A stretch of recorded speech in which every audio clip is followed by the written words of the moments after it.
A little quick brief introduction on how it came to be. We saw the ROI, Jenny Freebenhagen and I saw the ROI and thought what was lacking and missing in Northland, and really wanted to look at what we called a hub and spoke model. So the hub being Whanganui, where Rubicon was really quite well established, which is the service I'm involved with, and our CAMS unit had some AOD expertise in there as well. Kaitaia had absolutely nothing other than 2 AOD services, AOD specialists up there, and we thought it was really important to bring the two together and look at a model that we could roll out both urban and rural. Okay, where do I go to make this work? Right forward. Don't want to go? Oh, that's right. Oh, there you go. I'm technophobic here. I'm not. That's what I have children for. They do all of those kind of things. Yeah, so it's a collaborative relationship between Rubicon Youth Alcohol and Drug Services, which is based in Whangarei, Kaipara and now Kaitaia, and the Northland District Health Board, the CAMS unit, and also the Public Health unit. We had a registered nurse position, which was quite unique to that unit, which was about to be devolved, and we thought we really needed to save what was happening there. I'll talk a little bit more about it later, and bring that into the mix. Just a quick geographical, Northland's really vast. This is the area we're covering at the moment. So we're in the Far North District, which takes in, at the moment, 4 colleges and area schools, Whangarei District and the Kaipara District. So from Kaipara to the Far North is roughly around 240 kilometres in distance. Each of the schools are geographically all over the place in the most rural of areas, which are really hard to reach. So that was a huge issue for us, was reducing that barrier to access for our young people and giving them the opportunity to have access to the services. Because of the funding that we received, in the yellow is the newly funded services. The red is what was already existing. So as you can see, in the Whangarei, this is Whangarei area, we already had quite a bit within the Rubicon service. We added the mix of 2 CSWs. We actually were running a activity program out of our Flexi Fund, using mentors and support people with our most at-risk people, young people, for after school. And we were a little bit cheeky in one of our telephone conversations to Peter and said, look, can we put in a mix of 2 CSWs, which we can actually employ full-time people to run that program and really engage the young people who were really at risk. We got those, and we've also increased by having a part-time psychiatrist and full-time psychologist. As I said before, the registered nurse position was a position that we were working with the Public Health unit, and was for our first presentation young people who came into youth. They were youth age, so they weren't involved with SIFs, and they were having heads assessments and getting extra support that way.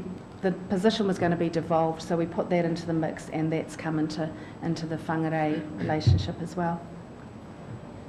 Kaitaia, as I said before, had 2 youth mental health practitioners. They now have 2 AOD Rubicon positions, and we've also got psychologist, full-time psychologist, psychiatrist, and another registered nurse. So we have a smaller version of what's happening in Whangarei up in Kaitaia. We didn't have any funding for a project manager, but what we realised was, because we were bringing in the DHB services and the NGO service, we really needed someone to support the whole project and make it work. And so I've kind of stepped into that role and moved a little bit away from running Rubicon. Johnny's taken over doing that at the moment. And really, I won't go through everything, you can see everything, but really putting together and ensuring that all our policies and procedures are aligned, that what our vision was, what we would put into our proposal, is actually happening. And that, in terms of when I talk about the challenges, that has been a challenge in terms of the differing philosophies and different ways of thinking from a DHB perspective and an NGO perspective. Really busy.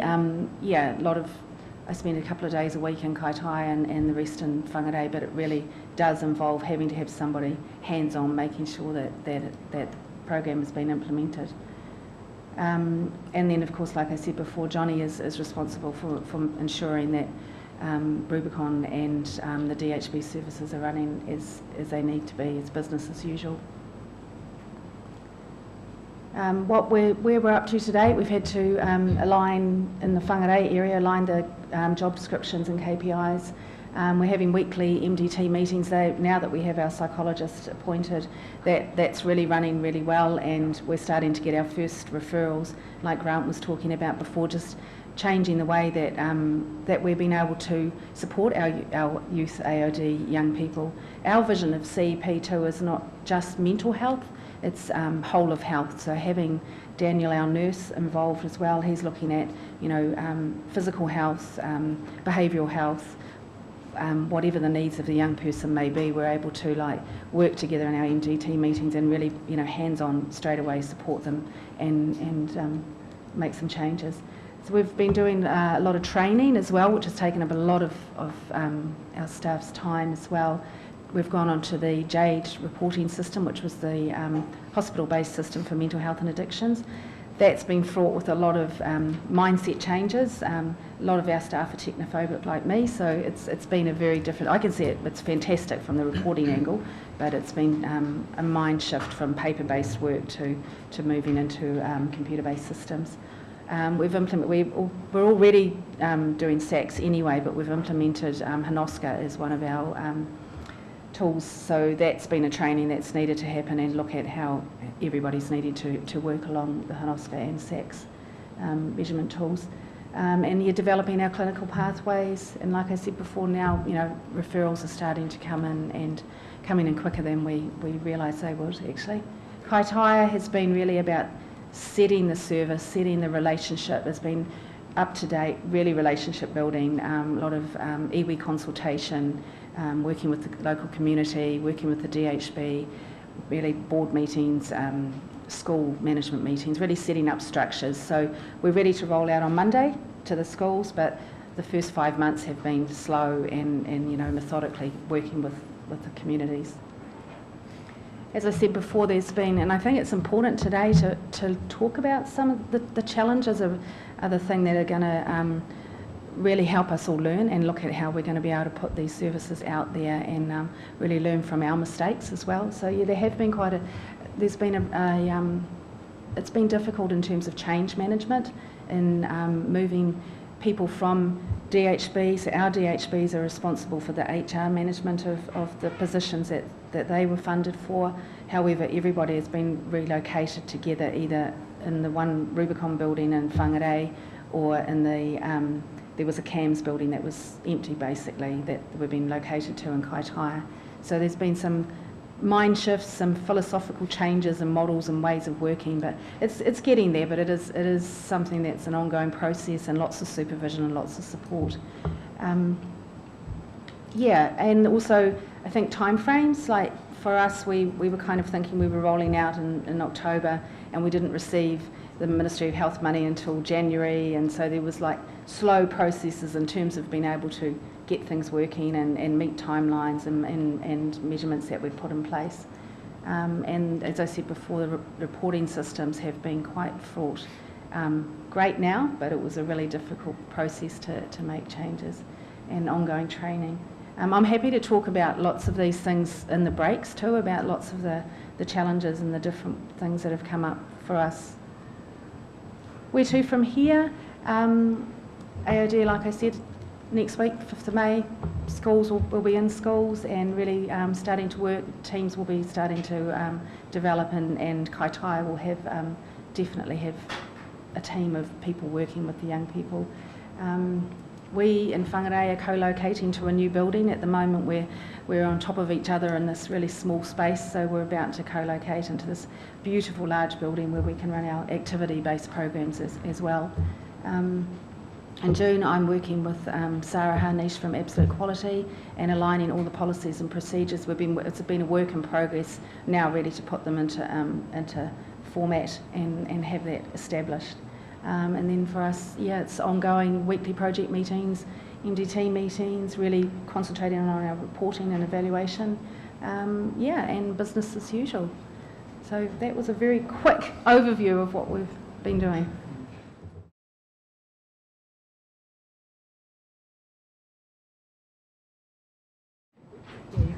Kia ora koutou katoa, ngā mihi aroha kia koutou katoa. Ko Deb Fraser Takawinga, Kaitiaki, Director Whakaata Tohu Mirror Services. Just wait for this PowerPoint to come up, but just want to acknowledge NCAT and the Ministry of Health for bringing us together today. Felt slightly premature when it was announced, but it is what it is, and I guess timing is right in terms of where we're at. All right, so I work for the Aroha Ki Te Tamariki Trust in Ōtepoti, Dunedin, which trades as Whakaata Tohu or Mirror Services. Some of the things in my PowerPoint have been covered, so I'm probably just going to whip through them. But I have called the Youth Exemplar service a centre of excellence. I think all of our services should be a centre of excellence, that we should be striving to provide the best services that we can. And if we can get that in our minds, in terms of what Grant was talking about earlier, in terms of having the right attitude and optimism and working with young people, then that sets us on a pathway of where we're heading. So yes, it's not an elite, or it's not an elite service, but I think we should all be thinking about centres of excellence. So as has been explained, this was a Ministry of Health contract, but it has been devolved to the responsibility has been given to the DHBs to manage the contracts.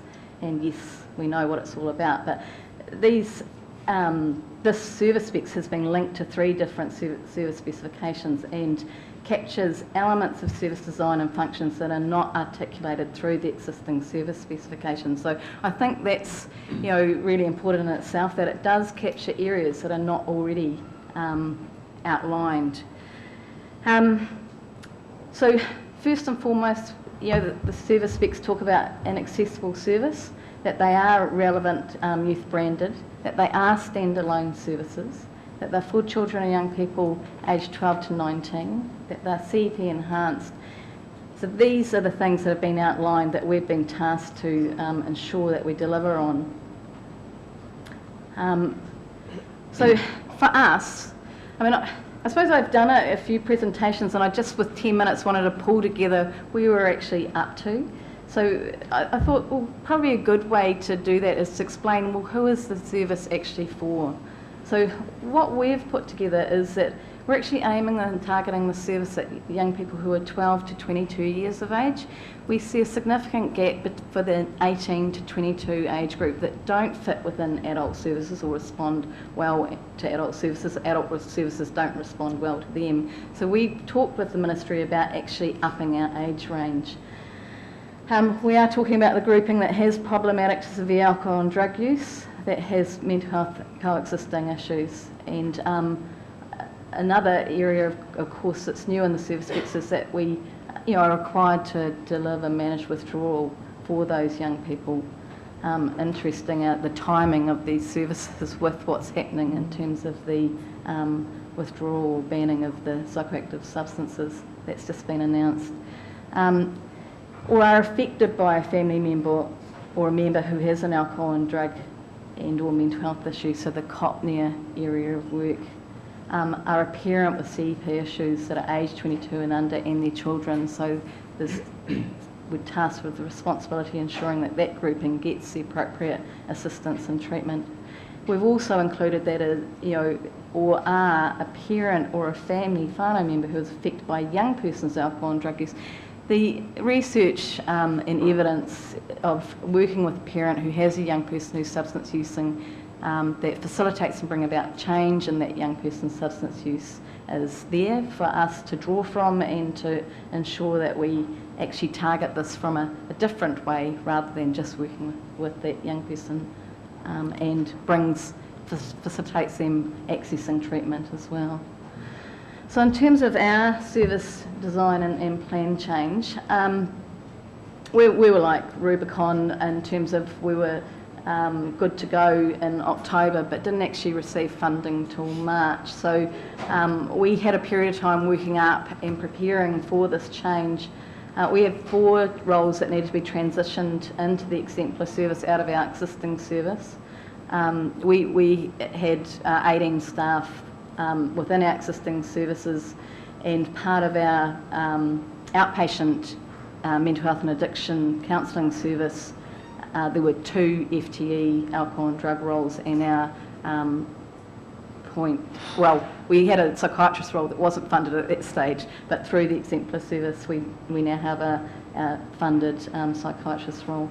So we had to address the risks on the existing services associated with the reconfiguration. We didn't want to put our existing services at risk, so we needed to do a change management plan that took into consideration addressing those risks. We also, of course, had all the setup and recruitment process and service design that we needed to put into place during that period as well. So, as I said, funding was received in March. We're in April. So, during that time, we did a redesign of a floor within where our existing services are. So we actually are on the 8th, 7th and 4th floor. The Exemplar service is now housed in the 4th floor. Because we have been doing presentations, I've just left the direct contact so people knew how to access us and where we are. We had our whakawātea, or blessing, of the new service on the 25th of March. I was impressed with the turnout of people getting up at 6:30 in the morning to be there, as being part of that. It was really encouraging to see, and the kaumātua who blessed the premises. It was just such an awesome start, and that's how we wanted to start. And that is also about us establishing the kaupapa and the culture for the service as well, that we start in the way that we mean to go on. From there, so what have we been doing? Well, on that day, we had our new staff and the team begin together, and we've done our staff orientation and workforce development plan and our training in relation to the staff, which of course is ongoing because we're only just into 4th or 5th week of operations. We've also, of course, been establishing our systems as well as implementing the choices and partnership approach, so CAPA. We have a intake process that we find works incredibly well and is effective. So within that, we've weaved the elements of CAPA that we believe work with this grouping as Grant outlined.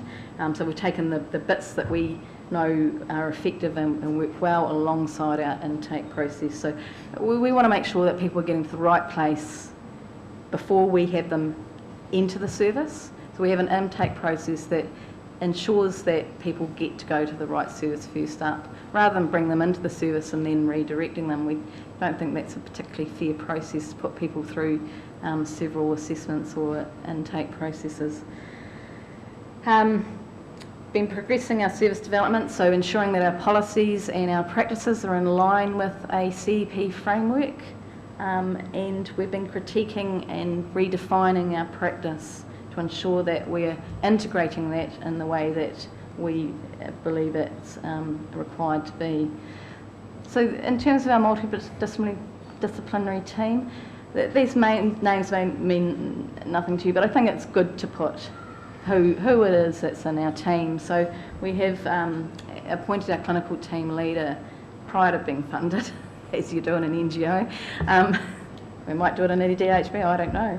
But we're able to do that just before Christmas because we wanted to ensure that we were heading in the direction we wanted to. So we were really pleased to appoint Tangi to that role. There was concern about where were we drawing our workforce from? Was there going to be the workforce for these roles? We had, of course, the 4 roles that we transitioned. I'm going to mention that one of them was the administrator from that was with us. We believe frontline people make or break a service, so we brought an administrator with us that was really aligned with working and responding to the client group that we're working with. So we've got our CEP practitioners. One of those is relocated from Auckland from a dual diagnosis team, and one was fulfilling a a maternity role for a Mosgiel mental health family service. So I'm not using the acronym, that's why it's making it harder for me. So we've been able to recruit from not taking people away from existing services, I guess, but would be moving naturally out of services.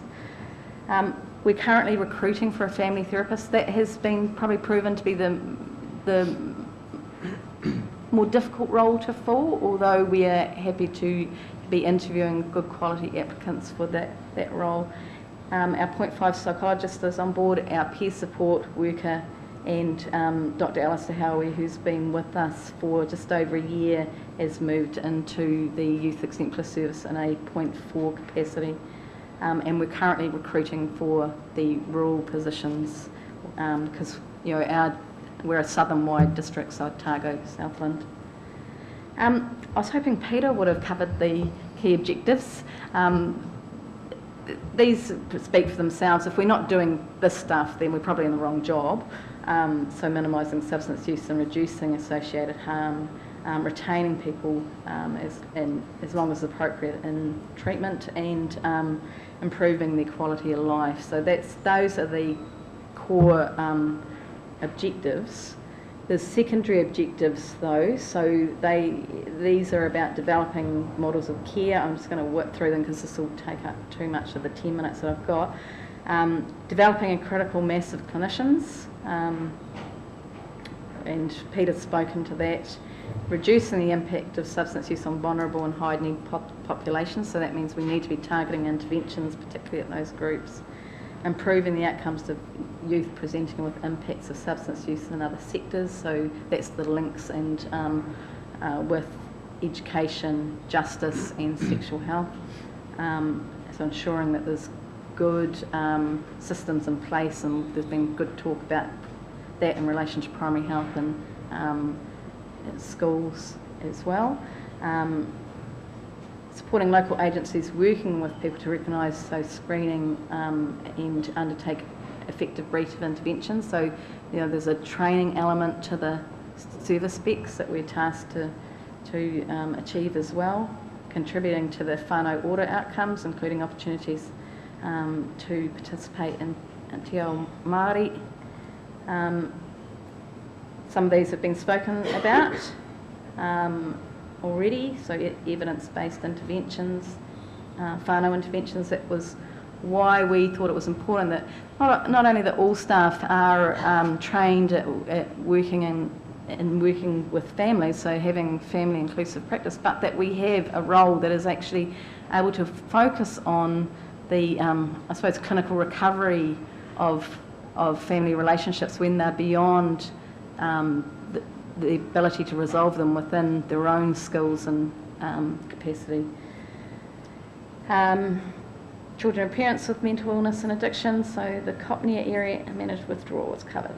And then it goes on, there's a whole lot of other service components that we need to take into consideration and weave into the practice that we're undertaking, so early and brief interventions, management of and effective responses to suicide risk. I mean, we know a lot of the predictors to suicide, and if staff are trained to be responsive to those and take into consideration the risks associated with young people who act impulsively in terms of harming and taking their lives, then we're a good way towards addressing our high suicide risk.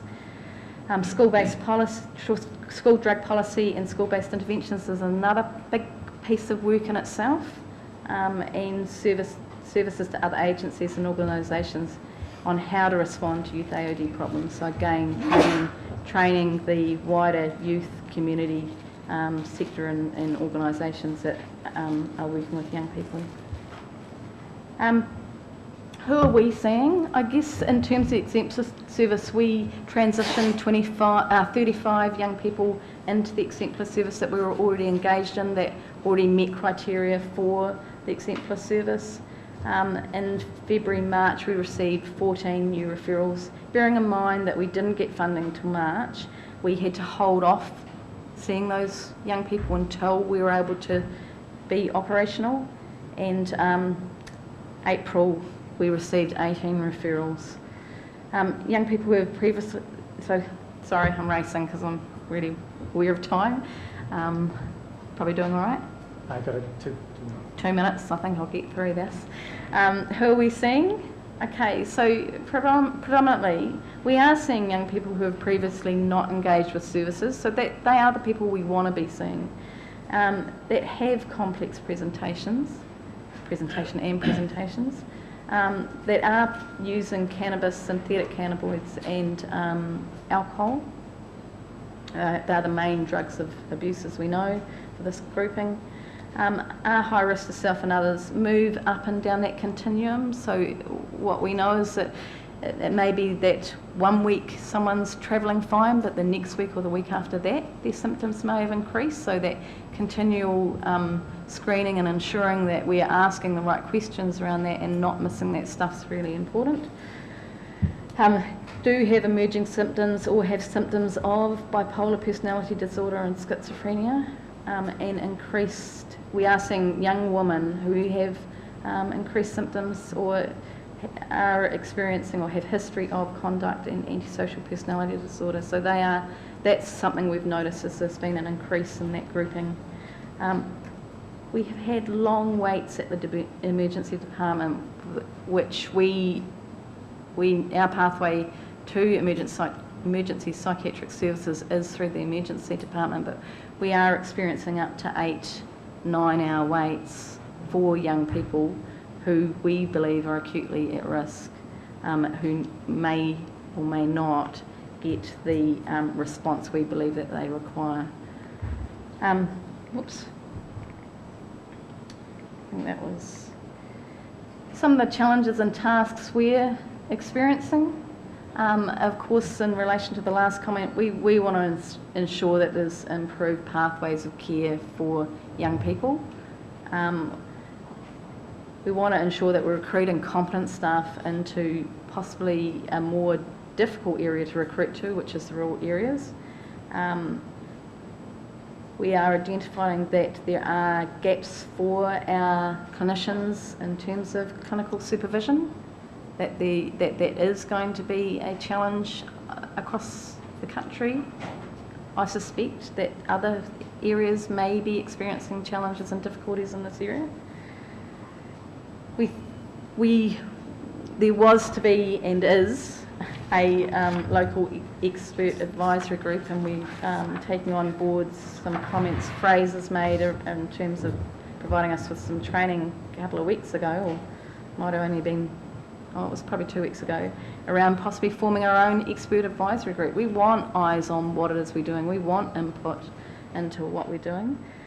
So we're considering that at the moment, and also forming a youth practitioner CEP clinical practice interest group. So we're, are working in the same way with, bringing all the elements of each person's personality and strengths to the work, but that we are forming, some commonality and ways that we're responding and ensuring and honing people's skills and continuing to develop those. So we're keen to ensure that we get that happening.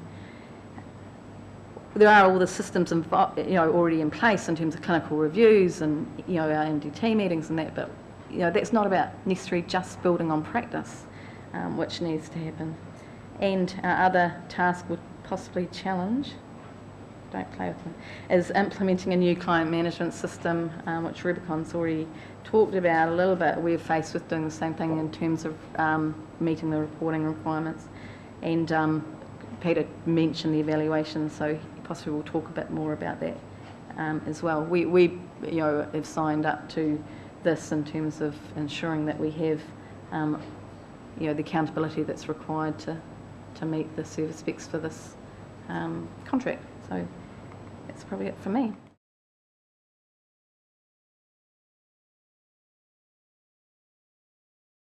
Sort of newly appointed youth AOD coordinator for the sorted service, which is based in the Bay of Plenty, and a lot of what Grant said actually is really relevant to our service and sort of permeates some of what I will be presenting.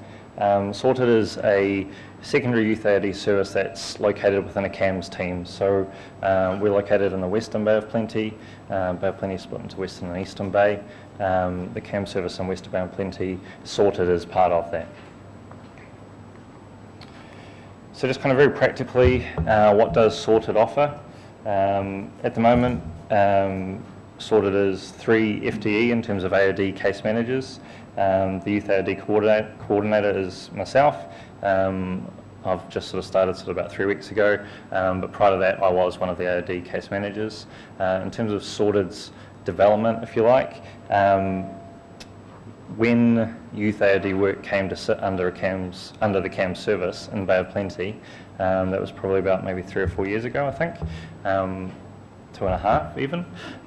Prior to that it sat under CADS. I obviously wasn't in employment then. I was in the UK doing youth justice work. I don't know what that looked like, but essentially when it came to sit under CAMS, there was no sort of organised way, I suppose, that youth AOD work happened. Young people were presenting to CAMS for CAMS type issues. Part of the mix was possibly substance abuse or substance dependence, and there were sort of case managers within the team who had a passion for working with those young people and would pick up those young people and work with them around their substance use.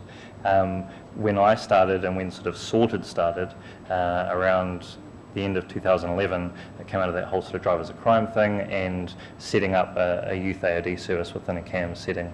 What would that look like? And so our first task was really to figure out what would that look like. And a big part of that was rebranding, which we sort of did towards the end of 2011. So what do? We do one-to-one work with young people. We do it in the community. We don't do it like CAMS do it. We don't do it where people come in for a choice appointment and are seen in the office. We are outreach focused and we go to where the young people are. Our whole focus is around engagement and sort of reducing barriers to access as much as possible. It's not sort of been purposely done, but all of our case managers are social workers, based within, like I said, based within CAMS. So I guess our assessments and our work with young people is not only around AOD work, as has been mentioned. You know, young people are a lot more than just what they're using and what they're not using, and so a lot of our focus is around other stuff that's going on for them. And kind of what Grant mentioned is that young people don't necessarily always want help or think they need help, and so I suppose in terms of their motivation, some of the work that we do and can offer is addressing their substance use in another way, I suppose. So if they're not in education, getting them onto a course, etc., making positive use of time, and in that way addressing their substance use. So I guess our focus is, the whole support as opposed to just substance use. It's young person led, it's their goals. One of the first things we're telling them is that this is your process.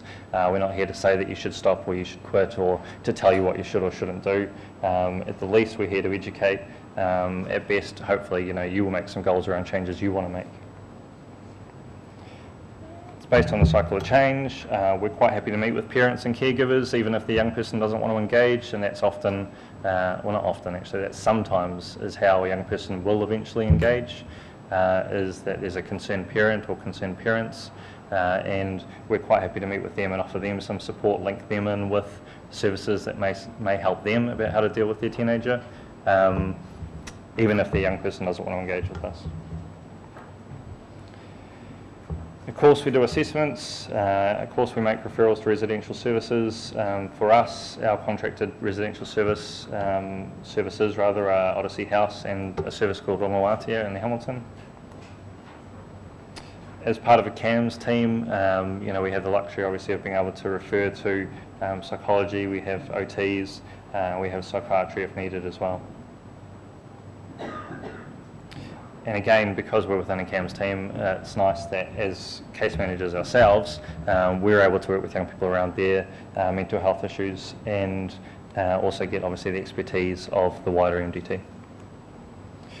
So in terms of, we weren't one of the Exemplar services, but we did get some funding for additional FTE and sort of for some project funding. I'm not going to go into that now, But I guess what I chose to focus on around what does good look like is just keeping it very practical.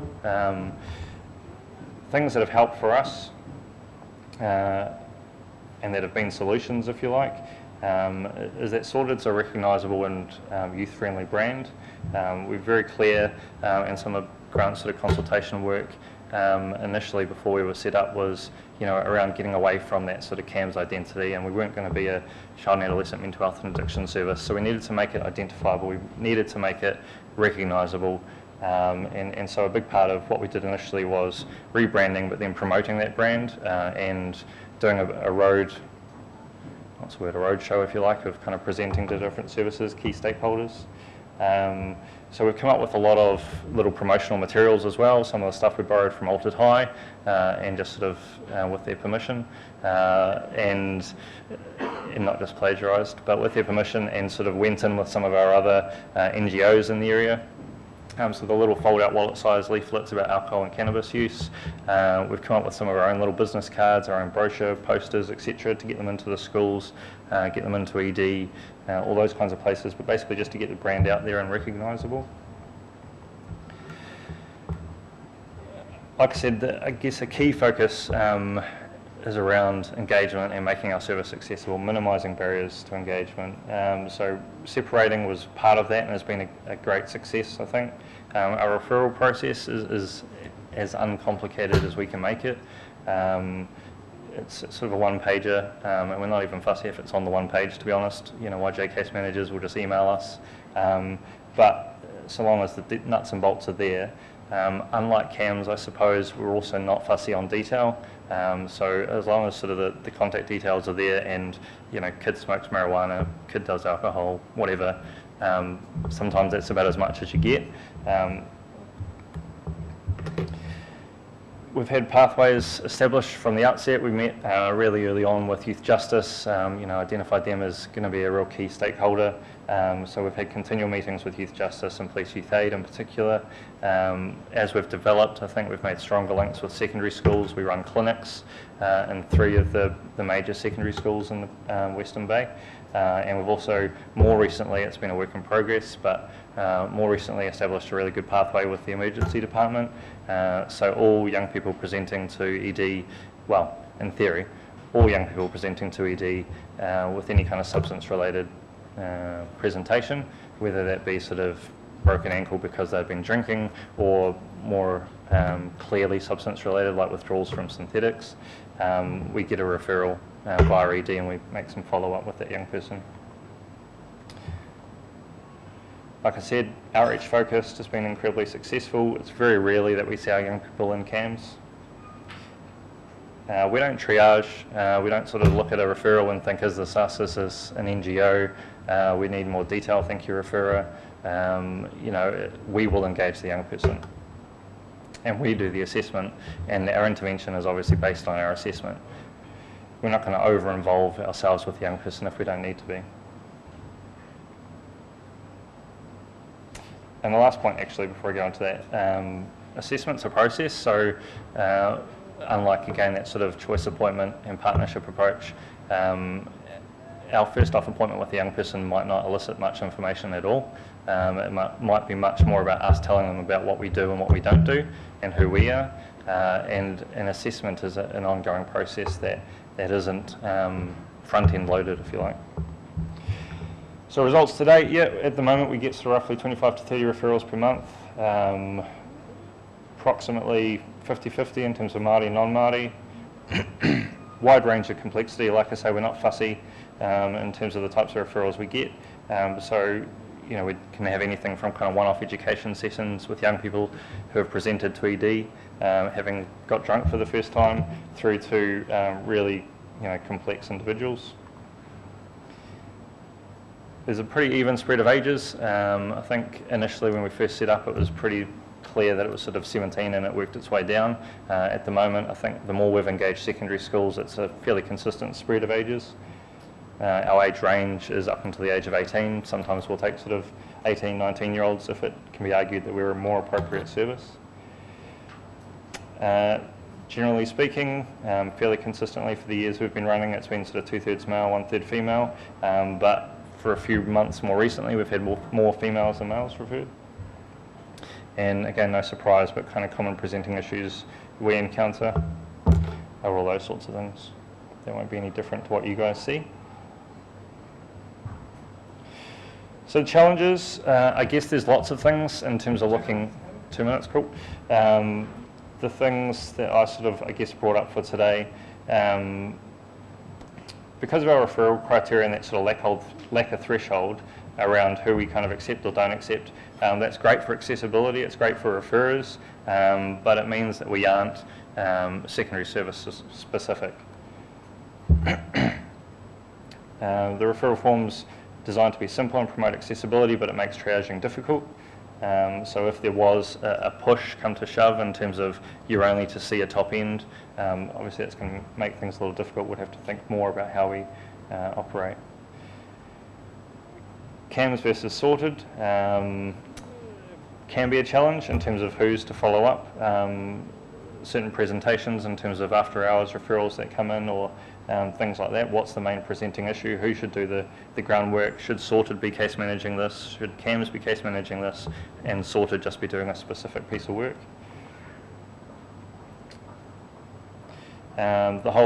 One of the projects obviously focuses, and one of the things that we will be looking at more closely is this whole issue of sort of primary and secondary interface. So we have a lot of NGOs in the Bay that are contracted to deliver youth AOD work. However, I guess if we're seeing a kid who really only needs a brief intervention, we've already made that engagement, we've already done that assessment, we're not then going to flick it out to an NGO to do that one-off education. That doesn't really make sense, so we do it. So like I say, we end up seeing that broad range, so that's a challenge for us, is thinking about how, what will that look like in the future. And there's some, I guess, again, practical things in terms of challenges around the way that we operate within a CAMS team compared to the way that CAMS operates. A really practical example would be, like I said, our first off appointment might be much more about me telling the young person who I am and what I do and how we do it, and much less about getting information from them. However, when I go back and do that encounter on our system, it then requires me to do a Hanoska, which requires me to do a whole lot of information that I haven't actually gained. So just kind of some of those practical issues of the way we work versus the way that CAMS works, and the way that some of those KPIs have been set up for a CAMS system.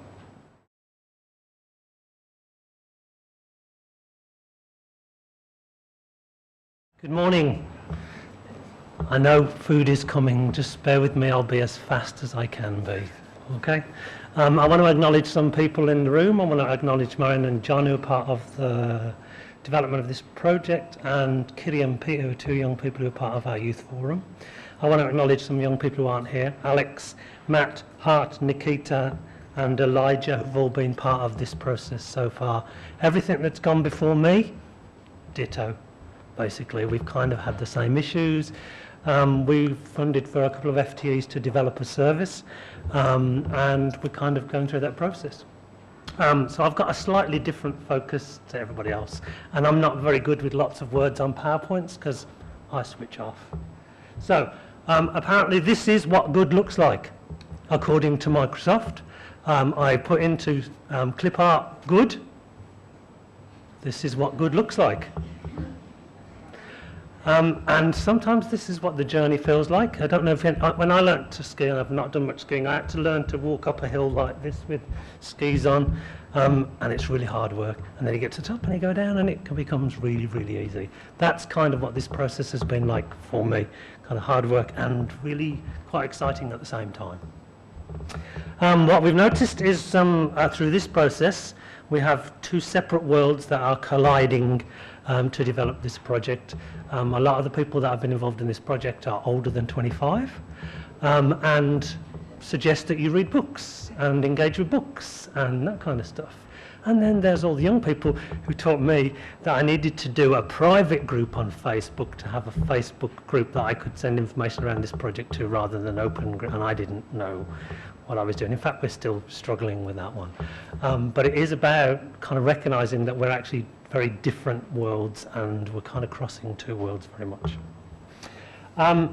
And this is the small challenge. If we do what we've, it's not actually Pat Pirelli who originally quoted this, it's Mark Twain. but I like horses and do work with horses. So. But if you always do what you've always done, you'll always get what you've always got. AOD services for young people, in my experience, both here and in the UK, do the same thing as adult services do generally, expect this processes to be the same, and the outcomes are never what we want them to be. So, hey, let's try and do something completely different, which is where we are in Whanganui. We've decided to approach the world slightly differently. We've stood it on its head. And the priority for us has been about engaging with young people, because we reckon in such a small community, if the young people in our community don't buy into it, we haven't got a hope in hell of it ever working, because they'll just go, it's just another DHB thing, it's a hospital, it's a right. So we've decided we're going to try and turn it on its head. And one of the things for us that's been really, really important is how we communicate with our community. We definitely don't see this as a DHB project. We see this as a community project. We've got 2 FTEs extra to 2 FTEs to do this piece of work, which is not a lot of FTEs in a community. So we're kind of saying, actually, we're going to be doing a lot of partnership work with a lot of people who do primary interventions with young people. And so we see it as a community project, because we can't do everything for everybody, but we can help some people do some stuff with young people. So we're very much trying to communicate, and we've realised that we have to talk to people, and we have to share information with people, and we have to work out how to do that electronically sometimes, because we want to communicate with young people. So I've spent a lot of time talking with lots of different groups of people, trying to encourage them to get on board. During the process of the RFP, we had lots of community meetings with people saying, this is what we're thinking, kind of getting them on board. If we don't get them on board, we're not going to get anywhere. And how we communicate with young people is really important, because, and I'm sure my friends at the back will attest, we had some meetings of the steering group and young people came out and went, what did they say? Because we get caught in our jargon and in our language, and we present things in our way, and they don't get it. So we thought we'd ask young people, and we're really keen on asking. We've got, as I say, we've got about 10 young people that we're currently asking, and we're recruiting more young people. We haven't done anything yet. We're just talking to them, asking them what they think. But we look at everything we're thinking of doing, we're kind of presenting to them to say, do you think this is worth doing? Do you think it's of any interest? And they go, yeah, maybe. And they come to us with ideas and challenge us. We had a really good conversation the other week where we were talking about services that are outside of the hospital. And one of the young people says, well, why are you not having a service in the hospital? Because people do go to the hospital, you know. And we were like, oh, we needed to just reconsider that sometimes. And if we don't ask young people, and this is a big step for lots of people to kind of go, okay, what do young people want?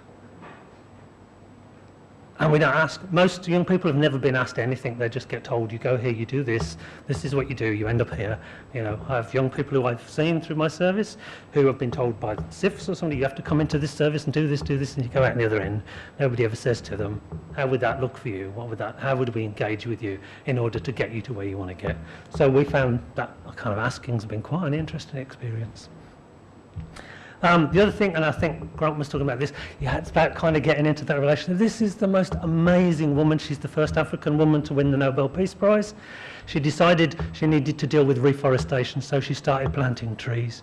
30 million trees later, she won the Nobel Peace Prize. She stuck with it, which is the big thing for me when I'm working with young people. We have to stick with it, we have to keep going back, we have to keep engaging. If we don't do that, they quite easily walk away, because it's easy for them to walk away. We have to keep engaging, we have to stick with it. And we have to stick with the difficult conversations. We've had some really interesting, difficult conversations with young people who've kind of gone, actually, that doesn't sound okay to us, and kind of go, okay, how do we carry on having that conversation? And they go, shut up, you don't know what you're talking about. And young people will reach beyond our expectations. For those of you, this is a young man called Zach Sobiek, who's now unfortunately dead. He had terminal cancer, and he changed his life around when he got the diagnosis, and has achieved beyond his expectations in terms of the way that he related to his family, but his whole community. You can Google Zach Sobiek and you'll see the impact that he had on his family and his community by the way that he approached his life. So my experience of working with young people I'm working with is they're reaching beyond my possible expectations around how we're going to deliver this service. And this is the thing that keeps me going. I was talking to Rick and Peter when they came to talk about the the Exemplar, and I was going, oh, I've been having this conversation in my community for 7 years. And hope was the thing. So for me, hope is the ability to hear the music. Faith is the ability to dance. And what I want you to do is to dance. Thank you.